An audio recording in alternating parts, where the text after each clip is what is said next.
안녕하세요. 반갑습니다. 좌파의 부동산 경매 필살기 김종성입니다. 여름이 온 것 같죠? 상당히 덥습니다. 여러분들은 어떻게 이 여름을 준비하나요? 이 방송을 듣는 많은 사람들은 젊은 아빠, 엄마들이기 때문에 들과 산으로 나가야 할 일들이 많을 것 같네요. 오늘 같은 날은 또 미세먼지가 상당합니다.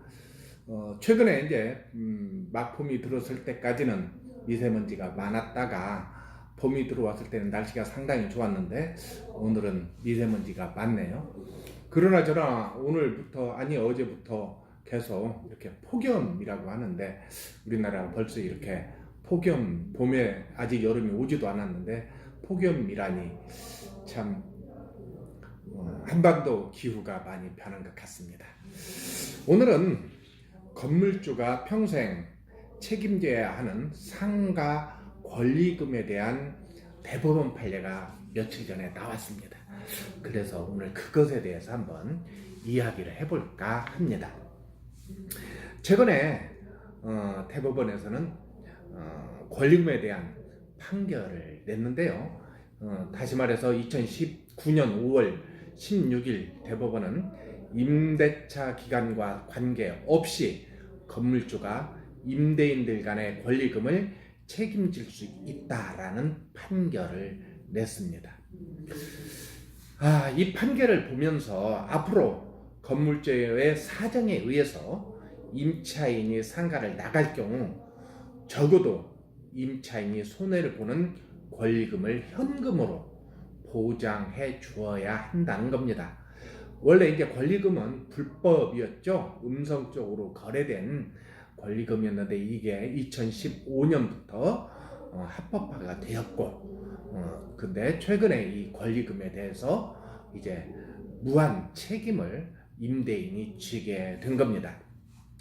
그러다 보니까 이런저런 이야기가 많이 나오죠. 첫 번째로는 건물주는 알지도 못하는 권리금을 그럼 보상해 줘야 되느냐, 그런 이야기가 나오기도 하고요. 또 기존 임대인과 새로 들어온 임차인은 서로 알지 못한 상황 속에서 기존의 임차인과 새로 들어온 임차인이 서로 짜고 권리금을 만들 수도 있지 않겠느냐, 그런 우려도 나오고 있습니다. 그 다음에 이제 극단적인 얘기로는 이제 앞으로는 임대인이 을이고 임차인이 갑이다, 그런 이야기도 나옵니다. 또한 건물 재건축 혹은 건물 노후화로 전체 보수 공사를 할 때 그러면 어떻게 해야 되느냐, 그런 얘기가 있습니다. 더불어 월세를 상습적으로 연체하고 있는 임차인의 권리금도 그럼 보장해 줘야 되느냐, 이런 문제가 대두되고 있습니다. 이런 우려의 말들이 많이 나오는데요. 왜 그럴까요? 지난 권리금의 역사가 있죠. 지난 역사를 배경해서 이런 판결이 나오지 않았을까, 그런 생각이 듭니다. 그럼 한번 이 판결이 나오기까지의 내용을 한번 검토해 볼까요? 사건이 발단이 된 것은 2010년 10월에서부터 2015년 10월까지 약 5년 동안 임대차 계약을 하고 그곳에서 횟집을 운영했던 임차인이 있었습니다. 그동안 두 번 2년간씩 계약을 갱신해서 두 번간의 연장 계약이 있었는데, 다음 계약 때는 계약갱신 요구권인 5년이 지나게 되어서 임대인이 가게를 비워달라고 한다면 임차인은 어쩔 수 없이 가게를 비워줄 수밖에 없습니다. 참고로 임차인의 계약갱신 요구권은 5년에서 지금은 10년으로 지난해에 바뀐 거 우리가 상기했으면 좋겠습니다. 아무튼 이렇게 된 상황 속에서 임차인이 계약 만료 직전에 다른 임차인을 구했습니다. 그리고 그 사람한테 권리금으로 1억 4,500만 원을 받고 계약서까지 권리금에 대한 계약서까지 작성한 상태였습니다. 그런데 이때 임대인이 건물이 25년이나 되었기 때문에 건물을 리모델링, 다시 말해서 재건축을 해야 돼서 임대를 더 이상 지속할 수가 없다. 다시 말해서 임차인이 구유한 임대인의 계약을 받아들일 수 없다라고 통보가 됐고, 그래서 계약이 무효가 돼버린 겁니다. 그러다 보니까 임차인은 5년 동안 장사했던 그 자리에서 장사도 계속 됐고 바닥 권리금이라는 것이 형성이 됐는데 자기의 그 권리금을 한 푼도 받을 수 없게 된 상황이 된 겁니다. 그러면 2015년에 합법화된 권리금에 대해서 한번 살펴볼까요? 2015년 수익형 부동산인 상가 임대차에 엄청난 변화가 생겼습니다.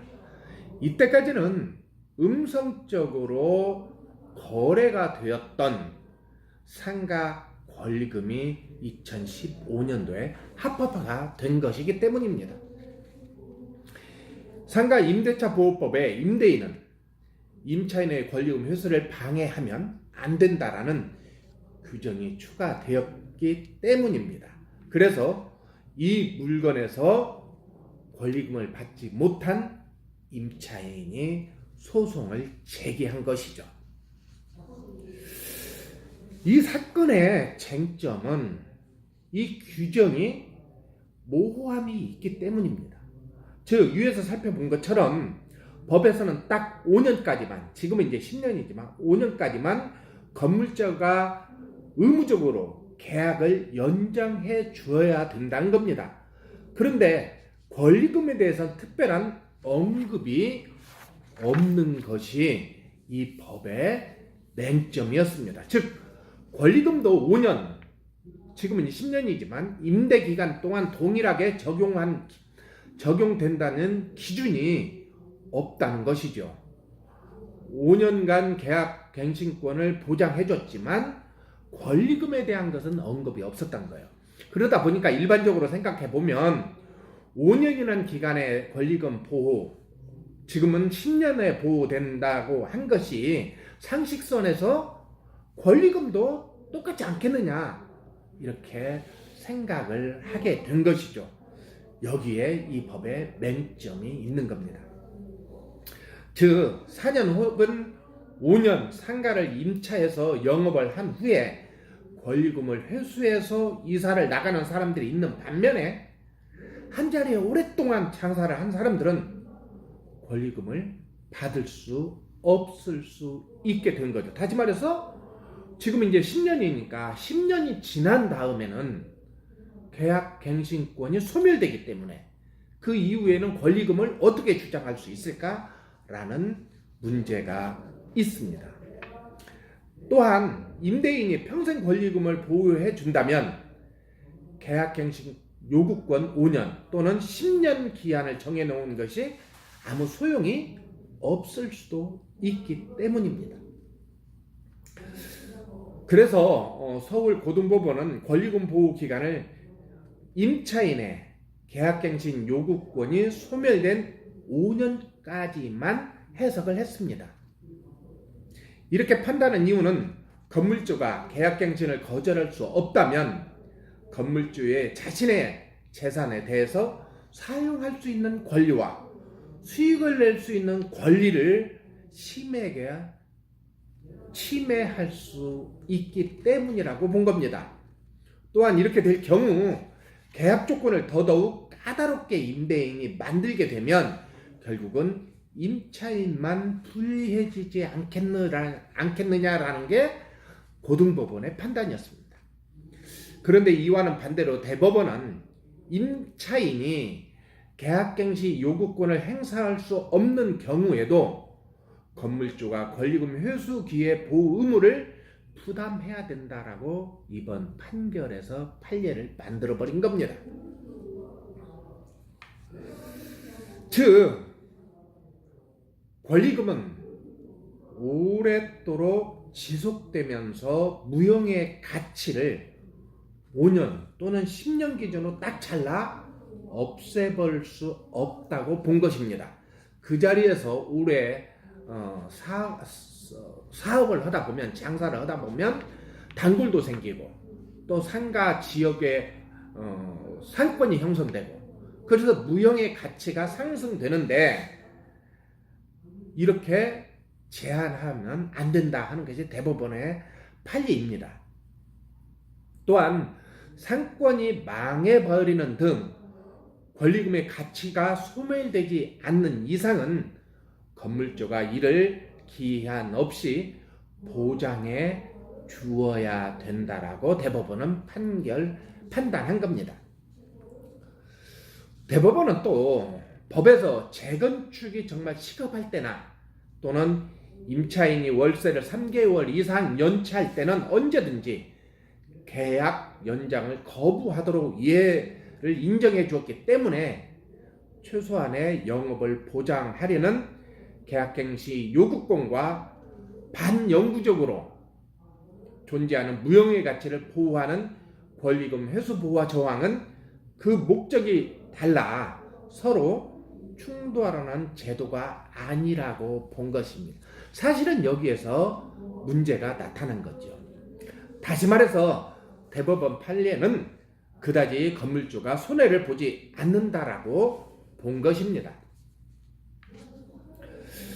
대법원은 권리금 제도를 본질적으로 보호하는 게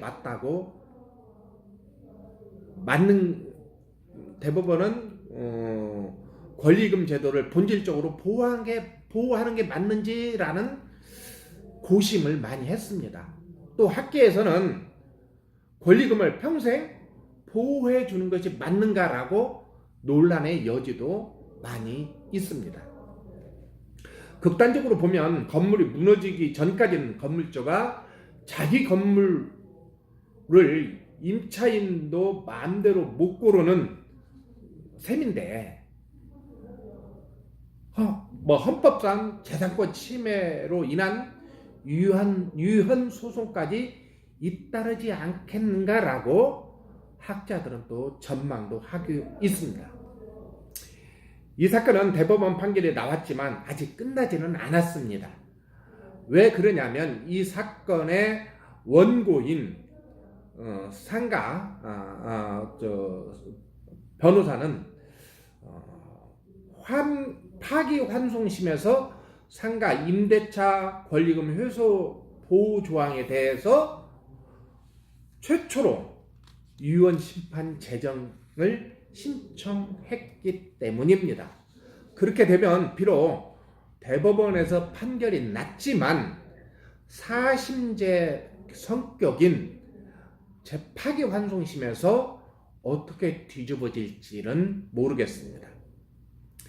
그럼에도 불구하고 요즘 사회는 사회적 약자를 보호하는 데 초점이 맞춰지고 있습니다.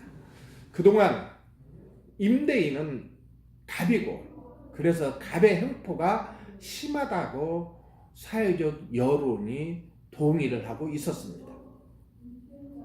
어렵게 상권을 일구었고, 그래서 지역 상권이 성행되었는데 어느 날 임대차 계약이 끝났다고 임대인은 임차인 보고 가게를 비우라고 합니다.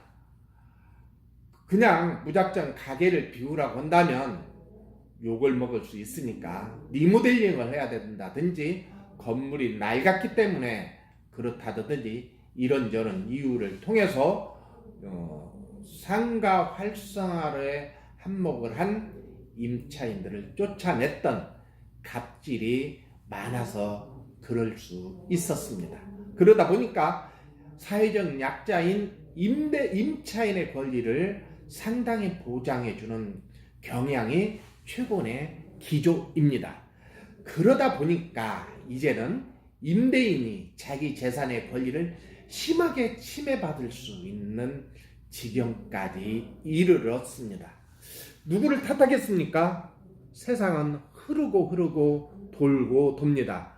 누가 잘했다 누가 잘못했다를 떠나서 어느 한 사람 자기 이익에 매몰되다 보니까 전체 임대인들의 권리가 침해되었고 또 전체 임차인들의 서름이 너무나도 컸기 때문에 여기까지 온 것 같습니다.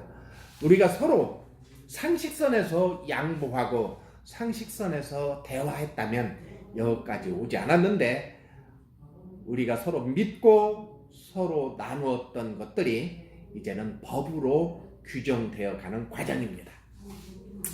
자, 여기까지 하겠습니다. 다시 말해서 정리하자면 대법원 판례는 임대인은 권리금을 무조건 보장해 줘야 된다. 이게 대법원 판례이었는데 아직 한 번 이 판례에 대해서 환송 소송을 제기했기 때문에 한 번 더 지켜보아야 될 겁니다.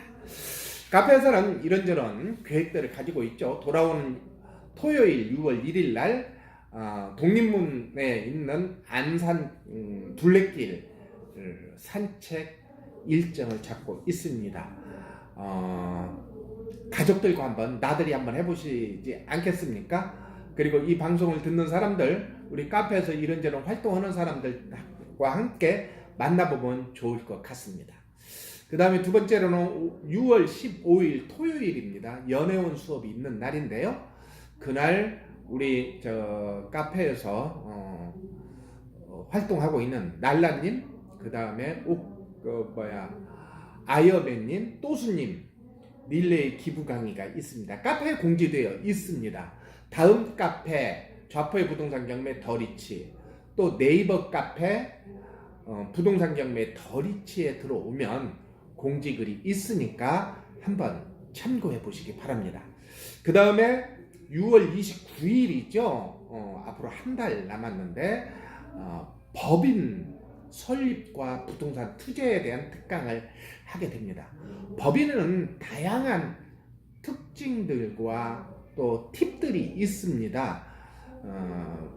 그래서 이 강의가 아직은 공지가 되지 않았는데요. 이 강의가 6월 29일에 카페 강의장에서 진행되니까 오후 2시부터 오후 7시까지 5시간 동안 진행됩니다. 여러분 한번 참고해 보시기 바라고요. 그 다음 7월 12일 날 금요일입니다. 세무특강이 있습니다. 그럼 저는 여기까지 하고요. 날씨가 갑자기 무더워지기 때문에 환절기 감기 조심하시기 바랍니다. 막 저녁에 잠들 때는 상당히 더운데 새벽은 또 날씨가 싸늘해서 감기 걸릴 확률이 높으니까 우리 건강에 특히 유의하시기 바랍니다. 그러면 저는 여기까지 하겠습니다. 안녕히 계세요.